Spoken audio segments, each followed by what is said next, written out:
Hey everybody, it's me Jill and welcome to Jill Informed. This is the recap of The Real Housewives of Beverly Hills, Season 9, Episode 17. A double shot of brandy.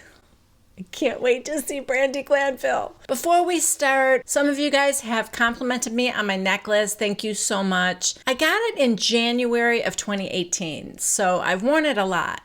But it says Jill Informed. I don't know if you can see in the light there. And I bought it from an Etsy shop called Caitlin Minimalist. The artist is Kate Kim, and she does all this sort of amazing, dainty, beautiful pieces. Go look at her Etsy shop. She's got so much more now than she even had back when I bought mine. She does earrings, rings, bracelets. It's a really cool shop. And this was, I think this ended up being around $30, $35, something like that. So very reasonable. She did a great job. I love it. And thank you guys so much for your compliments. Okay, on with the show. This episode opens up with like a serious news story about all the wildfires in California. And we see Teddy, Kyle, and Lisa Rinna in a car together. And Kyle is on the phone with Camille, and she is telling them that they are evacuating everybody. So they're like, oh no, oh no. And then Lisa Rinna is on the phone with Denise, and she said, I think our house may be burning down. Then the screen turns to black, and it says 5 days earlier. So you know what I'm thinking? I've seen on social media, I'm sure you guys have too, the pictures of their France trip, and Denise and Camille are not there. Well, Camille, her house did burn down.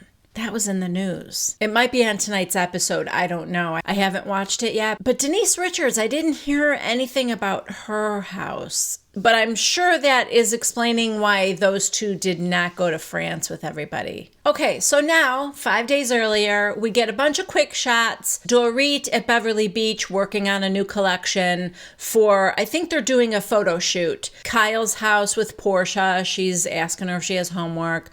And Teddy and Slate are horseback riding. And now we are at lunch with Erica and Lisa Rinna. Erica starts by congratulating Lisa for being on the cover of CV Lux magazine. Okay, this magazine loves their housewives. I feel like they've had Lisa Vanderpump and Dorit. I don't know. I know somebody else was on the cover of this magazine. Anyway, talk turns to Farroween and Lisa being Erica Jane. And oh yeah, that was so fun. God. Erica thought it was funny that Kim said, Erica and Jane's not that big of a bitch. If I were Erica, I would have a couple of questions for Lisa Rinna. Like, all right, you were pretending to be me. Why were you acting like such a bitch? You know, is that how you see me? But no, Erica just thought it was funny. Then Rinna brings up Camille. Erica said, oh yeah, I heard that conversation that happened in the van when you guys were in Hawaii. And she goes, yeah, I just saw this article. Camille was excusing Lisa Vanderpump for not being at her wedding, yet to us, she told a whole different story. I just don't like this, talking behind your back all the time. You mean like you're doing right now? Come on. You guys all do that. What kind of show would we have here, people, if you weren't talking behind each other's backs? To the confession cam, Erica said, I get why these ladies were upset. They went to Camille's wedding shower and her birthday party and her wedding, and now she's talking about them behind their backs. So I get it. Well, okay, Dorit and Teddy. But why is Rinna so mad? You guys, this is why I love Lisa Rinna. It's the same reason you guys hate her. Because she is not involved in any of these storylines, right? Doggate had nothing to do with Lisa Rinna. Lisa Rinna isn't the one that gave the dog away. Lisa Rinna isn't the one who owned the dog rescue place. Lisa Rinna isn't the one who butted into the conversation between Kyle and Dorit at the Boy George concert. That was Teddy. Lisa Rinna isn't the one who Camille was talking about behind her back, questioning where she got her finances from. That was Dorit. So Lisa Rinna has nothing to do with any of this. And she could have the attitude that Erica Jane has. Well, I understand why people are mad at Camille because she's talking behind their back. But no. Lisa Rinna is at the forefront of let's take down Camille Grammer. And I'm sorry, I love the hustle. You might not want to be friends with her in real life, but she is single-handedly keeping this show going. And I love her for it. All right, now we are at the Beverly Beach photo shoot, and this is for like some e-commerce thing. Dorit is talking to Chris, who is just a member of the photo crew. And she's saying, this is the first time I'm doing athletic wear, so it's very exciting for me, and he doesn't care, Dorit. Doesn't need the whole backstory. I love these scenes where the ladies are talking to someone who clearly just doesn't have any interest in what she's saying. Side note, when did Jagger become so adorable? You guys, PK brings the kids and Jagger is there to get in the photo shoot because she also has a line for boys and he is modeling these swim trunks and he's so cute. He's like, when am I going to get changed? He was so excited to do it. And she's like, you know your mommy needs help selling the boys' shorts. Are you going to help me? And he goes, I'm going to do all my best poses. Oh my God. So cute. Okay, now we cut over to Kyle, who is online and on the phone trying to book this chateau in Provence, which is where the big trip is going to be. She's just asking questions about there's like 9 bedrooms, so nobody has to share. And they have a staff on hand and chefs. And she said, oh, yeah, could we get just like for breakfast and dinner, something like that? And she said, you can get breakfast, lunch, dinner, snacks, whatever you want. So I mean, you know, it sounds like a great trip. It's no Miami. No, it sounds really cool. Now over at Lisa Rinna's house, they are having a family dinner, like a cookout. And Harry's, taking care of everything. And the girls are both home. And Amelia's not having a good day. She's out in the yard with Lisa. They're sitting on the patio and she gets a text from Harry, who's in the house, and he asks her who ate all the cheese because he had put some cheese aside to make cheeseburgers. And she's like, I didn't. And then she tells Lisa, I think Dad probably did it because, he's getting so forgetful. Anyway, Delilah comes out and she's the one that ate the cheese because she had made a grilled cheese sandwich the night before. So then Amelia says she's not hungry. She doesn't want to eat anything. Harry has made some veggie burgers because they weren't sure who was a vegetarian or not. But she said, I'm allergic to most of this stuff. Delilah said, you could have the salad. And she goes, yeah, I can, but that's not the kind of salad I like. So she doesn't eat anything. And Lisa, in her confessional, talked about how Amelia's anorexia is kind of a day-to-day struggle. I'm feeling bad for her, and even though she's acting a little teenagery with Harry, and Harry does not like it, I don't know. I'm cutting her some slack because I think other stuff is going on. Okay, now all the ladies are having lunch together. It's Rinna, Teddy, Kyle, Erica, Denise, and Dorit. Dorit fills in all the ladies about her photo shoot for Beverly Beach. And Beverly Beach is doing a window in Kitson's, which is a department store. I don't know. We don't have them in Chicago. Some of you guys probably know if they're just in California or if they're in other parts of the country. I don't know. But I guess it's a big deal. They're acting like it is. It looked like a little storefront, but I'm not going to diss it because I don't know anything about it. And Kyle talked about the fact that she had to close her Kyle by Aileen 2 stores with the high rent and people tending to buy things online. It just wasn't paying off anymore. So then they start to talk about the Provence trip a little bit. And somebody asked about Camille. Kyle said, I haven't talked to Camille yet. I haven't talked to her since her wedding. And so Dorit turns to Lisa Rinna and she goes, what did she say about me? Tell me. And she's like, I don't really want to. And Kyle's like, just tell us. And she goes, I'm not going to. I don't think I should. I mean, that's for her to tell you. I mean, maybe I'll say you need to have a conversation with Dorit to her, but oh, stop it, Lisa Rinna. What, do you have a crisis of conscience now? Come on. Just tell them. You already told Dorit that Camille said something behind her back. So just tell her what it is. You've already betrayed Camille's trust, if that's what you're worried about. So you may as well just say, Dorit, she was questioning your finances. Where do you guys get your money? Which I think we're all questioning. Honestly, I think of all the things that these women do to each other on this show, that there is still some sort of a unspoken code that they will not break, which is we will not call each other out if we are in financial trouble. In the comments, you guys are constantly talking about Dorit and PK in financial trouble, a lawsuit with, I believe, Mauricio and his business, and the horrible Yelp reviews that Edwin's business is getting. So somehow I just feel like this group has made a promise to each other to not bring that stuff up on air.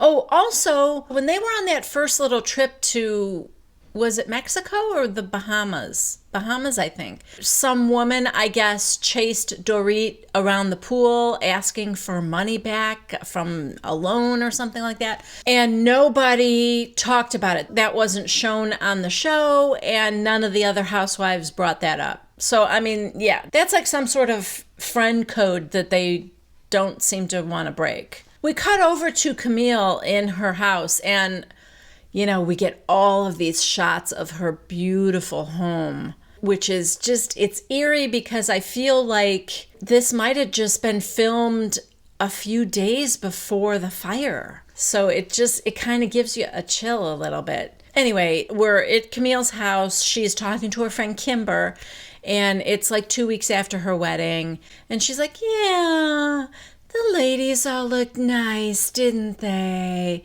And we see a picture of the housewives who were at the wedding. And Kimber's like, oh yeah, I loved Lisa Rinna's pink dress.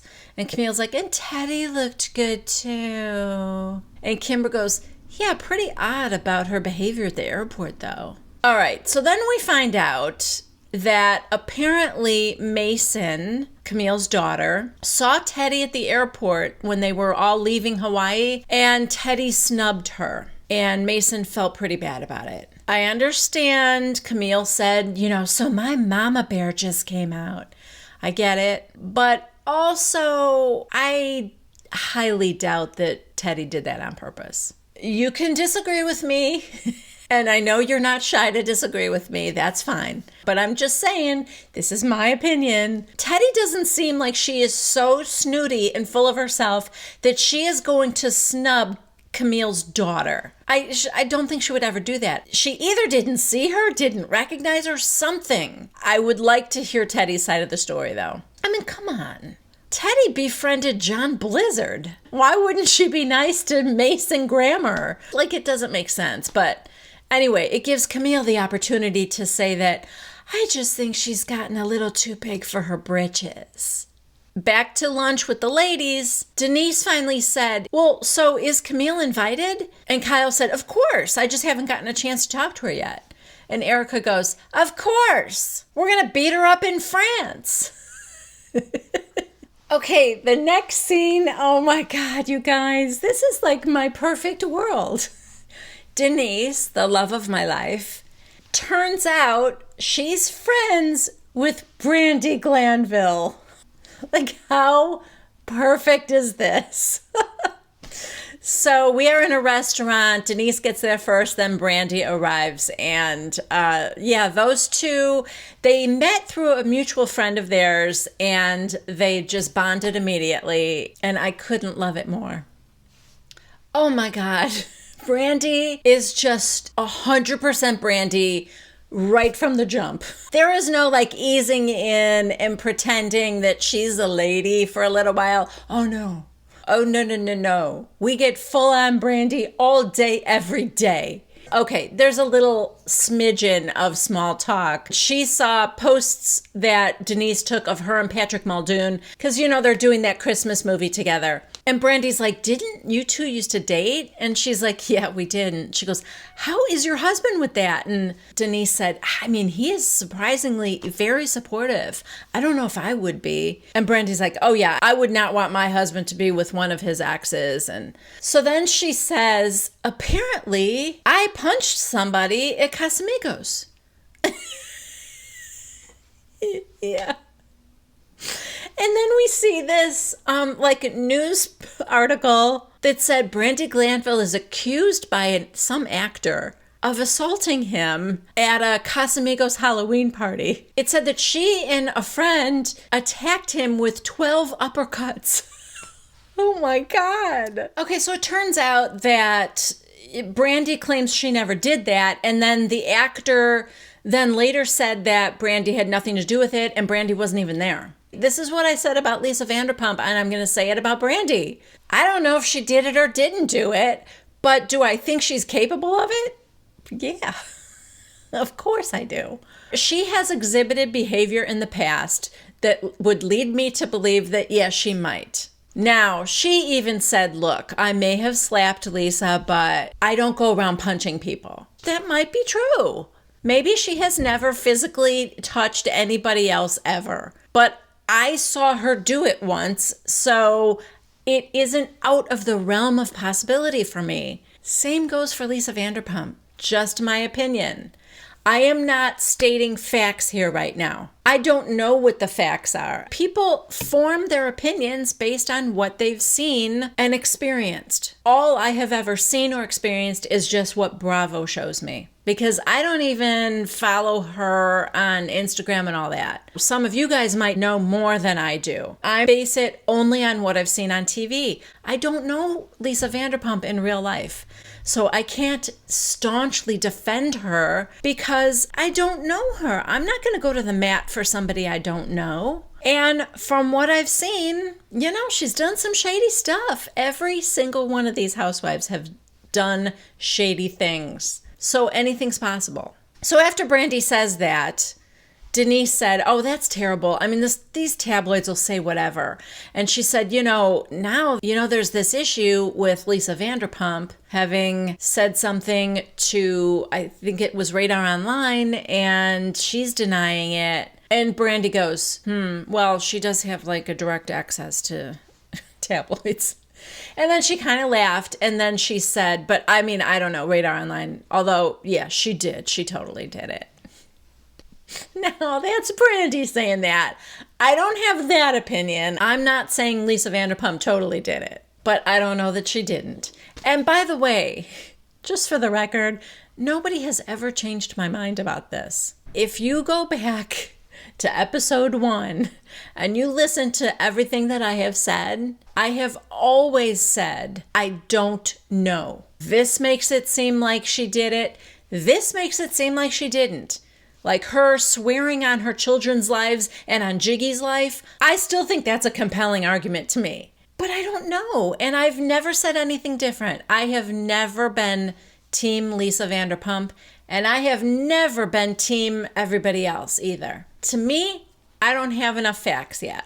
I'm sorry if that feels unsatisfying to anybody, but that's just how it is for me. You know who I'm rooting for? I'm rooting for the Real Housewives of Beverly Hills.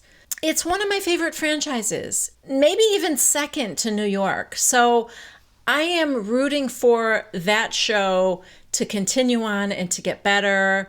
And sorry, this is a long side note rant, but I did just read something about Lisa Vanderpump saying she's not coming back. She's not going to the reunion, and she's leaving the franchise.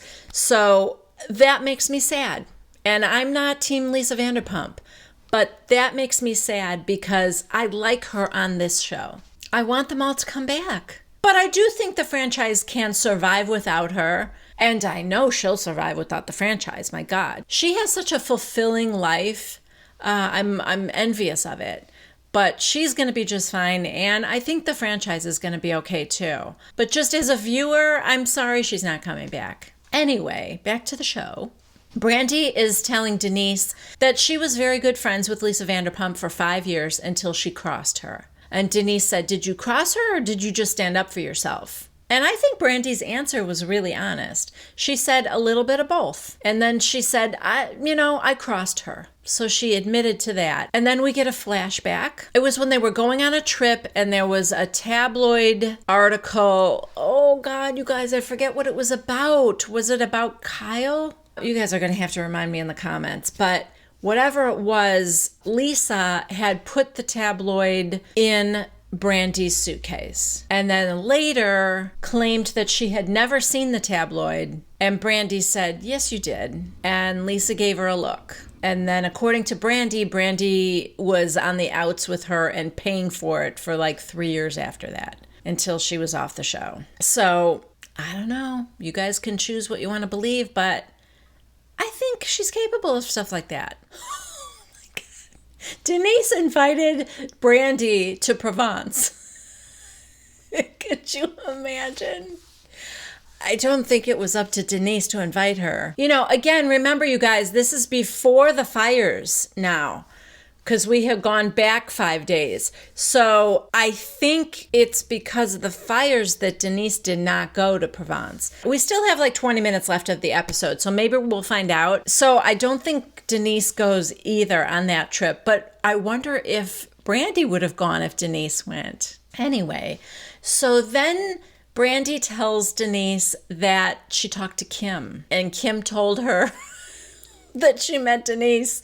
And Brandy goes, "Are you kidding? She's so sweet." Denise goes, "Oh, she told me she liked her." "Oh, well, probably not after." Yeah.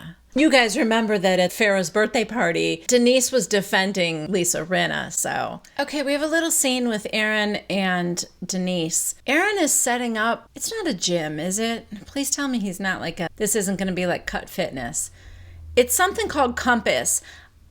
You know why I can never remember what Aaron does for a living? Because I don't understand it. I feel like that's how he and Denise met in the first place. Like he was some sort of a trainer, like a fitness trainer or like a personal trainer, but not quite. Like something kind of new agey. I don't know. I am the worst. This is the worst recap ever because I can't remember anything.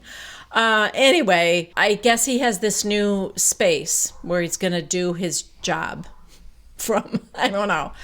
And Denise came in and she's feeling guilty because she's been working a lot and leaving him alone with the girls. And now she's planning this trip to France and leaving him again. And he's struggling a little bit with the girls because they're not listening to him. And I guess he's more of a disciplinarian than Charlie Sheen. But like Denise said, and I agree, that does make them feel safe. And I do think, they need structure. And so even though they might not like it at the moment, in the long run, that just having that adult figure is really kind of what they need. So, okay, now we are with Kyle and Erica, and they are shopping for scarves.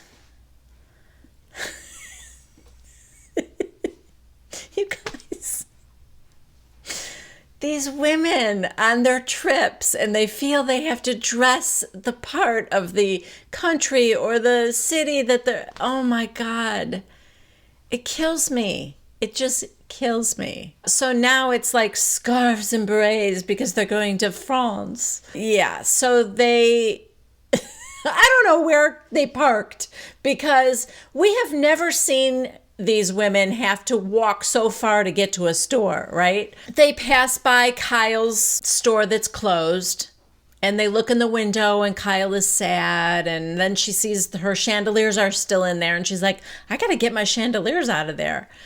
And then they move on and they're walking down the sidewalk and they pass Villa Blanca. And of course, on the sandwich board out in front, there's a sign that says Provence Special. And they're like, oh, well, France is on other people's minds too. I mean, that can't have been a coincidence, right? That they passed by Villa Blanca. Whatever. They went into this store. They each got a scarf. The bill ended up being $700 and some. I don't know if that was for both or just one. Either way, more than I would have spent for a scarf. But while they were in there, Camille called Kyle to tell her that yes, she can make it to France. So she'll be joining them on the trip. Because again, this is still before the fires. Okay, so we get a montage of everybody packing for the trip now. It ends with Denise deciding, what rain boots, and she's bringing 2 pair of rain boots. She's got Valentino rain boots and Hunter. And then the next day, we get the news story about the fires. This is kind of where we began. In the car, I imagine heading to the airport. It's Kyle, Teddy, and Lisa Rinna. And they are talking about the fires because it's been on the news all over the place. There's 3 separate fires burning simultaneously. And it really is in the Malibu area, which is where Denise and Camille live. So Camille called Kyle. And the phone's cutting out, but they had been evacuated and they're on the road and it's like bumper to bumper. Camille is telling us in her confessional that it's so scary because they can see the fires. The fires are moving faster than they are and they're just stuck there like sitting ducks. I've seen a lot of the news footage. I remember when those fires were going on and it looks terrifying. I mean, it's one of the things that we don't worry about where I live. I mean, I guess like for us, it would be tornadoes. We've had really scary tornadoes in our area. So with the fire, you have to leave your house. You have to go out and leave and try and get away from it. If the roads are blocked or bumper to bumper traffic, that's so scary. I can't even imagine. Anyway, in Teddy's confessional, she said that, they were planning on having a talk with Camille when they were in France. And she said, but, tragedy has a way of putting things in perspective. And it's true. So Kyle just said, keep us posted if you can. And then her phone cut out. So now Lisa Rinna decides she's going to try and call Denise. Okay, well, it's pretty much what we saw at the very beginning. Lisa Rinna does reach Denise on the phone, and Denise is just really upset. She said, I've never seen anything like this in my life. You guys, I'm scared. I think our house is burning down. So, that's where this episode ends. Now, next week, it's all fun and games in Provence, but I don't see Denise and I don't see Camille. Again, I said this at the beginning. I hadn't heard anything about Denise's house burning down, but I think Camille's did. So, it's horrible. Anyway, it looks like there's a little trouble in paradise with maybe Teddy and Lisa Rinna now, but who knows? They could be misleading us. Maybe it goes nowhere, but a little bit of ruffling of feathers, it seems, between those two. All right, that's it for me. Thank you guys so much for joining me. I hope you enjoyed it. Please subscribe to Jill Informed, give this video a thumbs up, and leave a comment down below. I love to hear from you guys. And I'll be back next Tuesday at 1 p.m. Central Time for the next recap of The Real Housewives of Beverly Hills. I hope you join me. Bye-bye.